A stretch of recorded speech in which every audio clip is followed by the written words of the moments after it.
Hey everyone, welcome to the channel where we talk about all things movies. Welcome especially if you're new.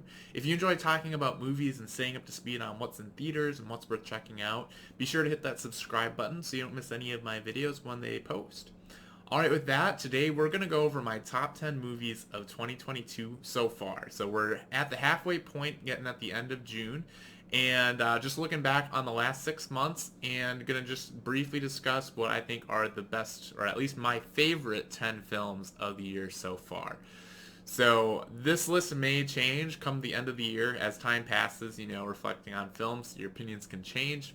And at the end of the day, this is just my list. I'm talking about what are my favorite films, not necessarily what I think the best films of the year are so far. So keep that in mind. And yeah, with that, we'll jump right on in. So first up, we have Scream, which is the 2022 release of Scream. It's not a remake, but it's a sequel, but it has the same name as the original. And I haven't seen any of the other Scream movies, especially, yeah, I haven't seen them since. This movie has gotten me more interested to go check them out. But I went in completely fresh to the series and surprisingly really liked this film. I think the things I liked the most were kind of the meta nature, how people are like aware that of the tropes in horror movies, and while they still do some, they actively try to avoid others. So it was a fun film. I was laughing quite a bit, but also had me on the edge of my seat, and was, yeah, just at the end of the day, a very well done film that I enjoyed. Next up, at number 9, we have The Lost City.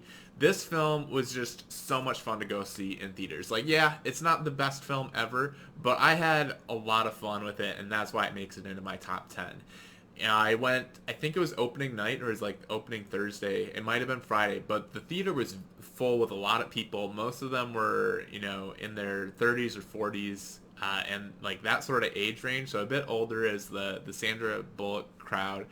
But seeing it in a theater that was basically full, especially this came out in March, so I think people are still getting comfortable going back to the theater.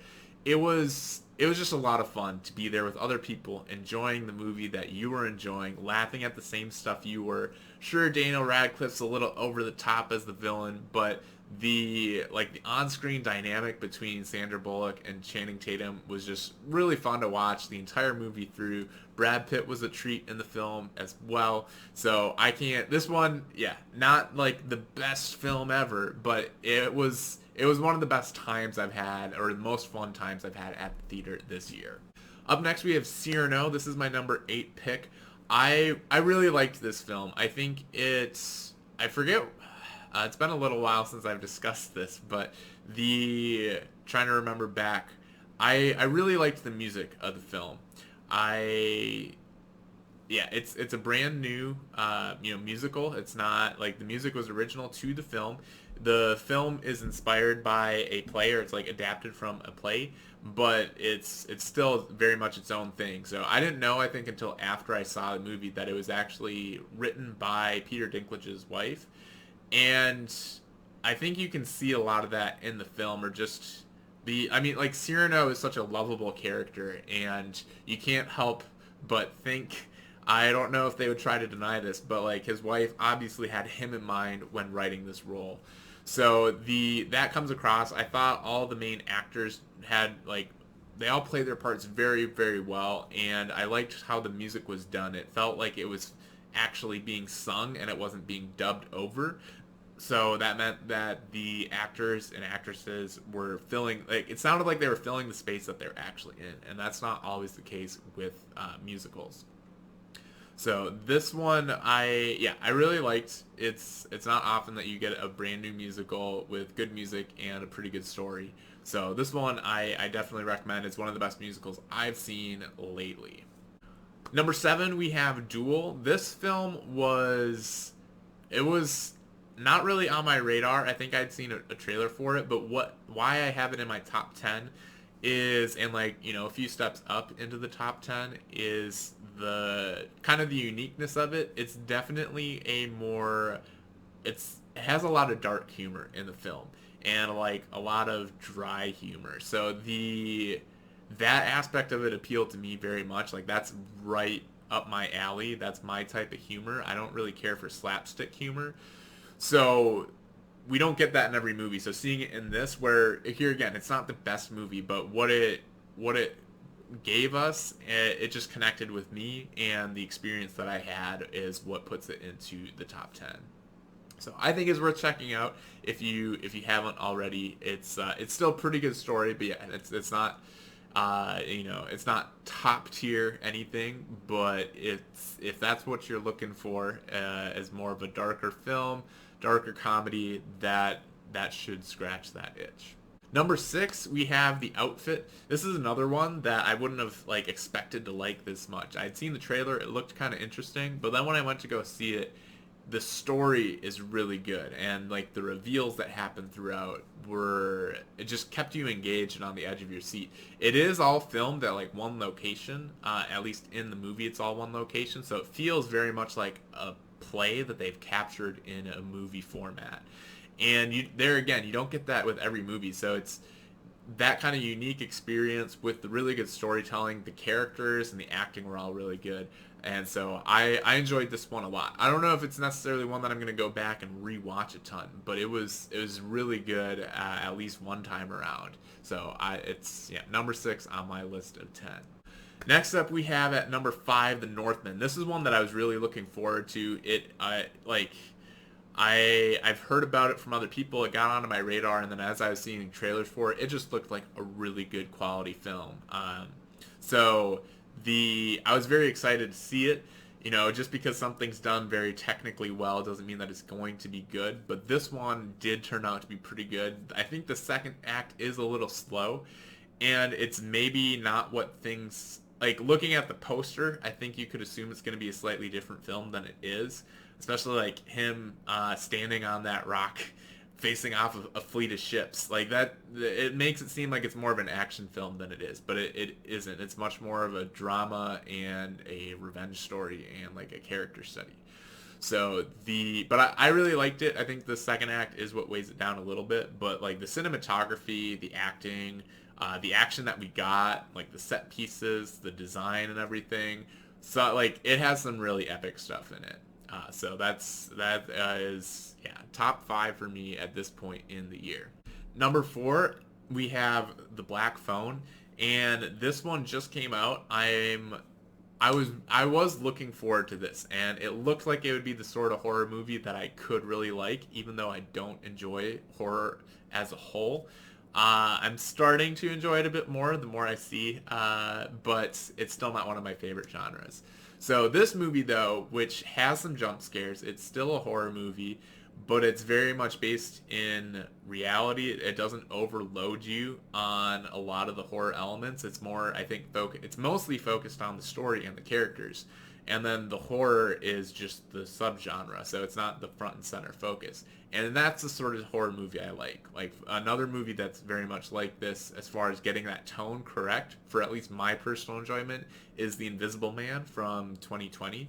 So this was very similar, where it's about the characters, it's about the story, and I really enjoyed all of them. I thought the child actors that they got for the main 2 roles did a really good job, especially the actress that plays Gwen. I hope to see her in a lot more work. I think the other things that it does give me some like Stranger Things vibes, at least, focusing on kids and getting good kid actors, and that's a really good show. So giving callbacks to that, I think, helps this show out a bit. Not this show, excuse me, the story, this movie. But yeah, surprisingly, it's in my top 4. I think I really liked it. I don't know that it's like, because it is still horror, I'm not quite there yet to say it's one of my favorite movies ever, but it's up there. At number 3, we have Top Gun Maverick. This movie had all the hype going into it. I try not to like look at reviews or be aware of how good I think a movie is based off of what other people are saying going into it. I'm even getting more reluctant at like checking out trailers because I think I prefer just going into a movie without knowing much. But this movie's been being marketed for like 2 years. I've heard from some other YouTubers that I watch their stuff. They had seen like the first 20 minutes of it at one of the cons, and we're like CinemaCon maybe, and we're just blown away. So like my expectations were very high for this, and I knew it was at 96% on Rotten Tomatoes, something like that.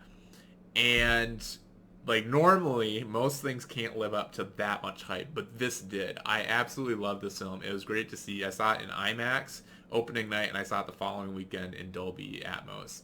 And yeah, this film is just so much fun. I think it's very well crafted.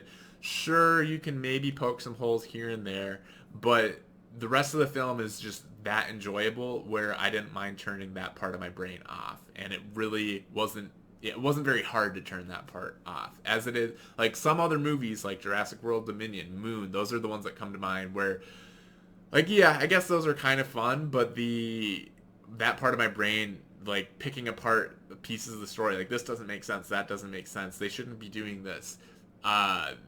That just is very hard to turn off. This movie though, it was just a very fun ride the whole way through. Good story, good music, good characters, great action. Top marks all around. I think this is solidly one of my favorite films of the year. I think it'll be a favorite film of mine moving forward.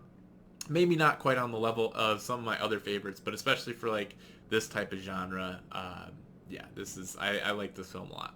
Next up at number 2, we have Everything Everywhere All at Once. This is another one that I think I was getting hyped up about going into it. I forget what all built into that. I think it had like a limited release in March, and I had been hearing like really good things about it. And then by the time April rolled around, which is I think when I could check it out, I was aware that it was a really good movie and it was getting a really good word of mouth. And I went to check it out, and there again, it didn't disappoint.